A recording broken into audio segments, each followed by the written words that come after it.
आता सगळं जगच social media user झालं आहे. हातात स्मार्टफोन आणि त्यात फेसबुक, इंस्टाग्राम समीकरणच आहे.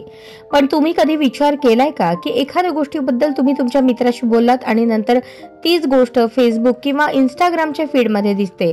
जर असे घडत असेल तर सोशल मीडिया ॲप्स फक्त तुमच्या पोस्टच नाहीत तर तुमच्या अख्ख्या लाईफस्टाईलवर नजर ठेवत आहेत.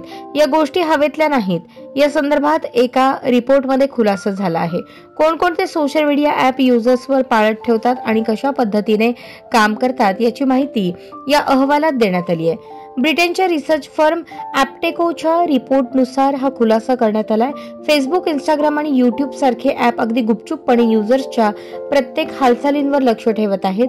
हे ॲप तुम्ही केलेले क्लिक, तुमच्या आवडीनिवडी, लोकेशन, युजर्सची राजकीय विचारसरणी सुद्धा ट्रॅक करतात. तुम्हाला नक्कीच धक्का बसला असेल, कारण तुम्ही दररोज जे सोशल मीडिया ॲप वापरता तसेच ॲपच्या यादीत सहभागी आहेत.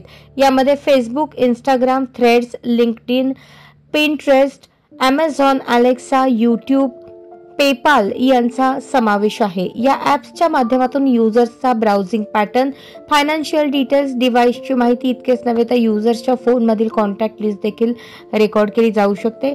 या माहितीचा उपयोग युजर्सची डिजिटल प्रोफाईल तयार करण्याकरता केला जातो. यामुळे युजर्सचा व्यवहार समजण्यास कंपन्यांना मदत मिळते. त्यामुळे नीट माहिती घेतल्याशिवाय ॲपला कोणतीही परमिशन देऊ नका. कॅमेरा, मायक्रोफोन आणि लोकेशन यांसारखी परमिशन गरज असेल तेव्हाच द्या. फोनच्या सेटिंगमध्ये जाऊन या ॲप्सचा परमिशन आढावा घ्या. कारण नसताना ॲप्सना बॅकग्राऊंडमध्ये ॲक्सेस देऊ नका.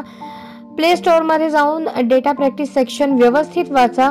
ॲप डाउनलोड करताना नेहमी ऑफिशियल प्लॅटफॉर्मवरूनच डाउनलोड करा.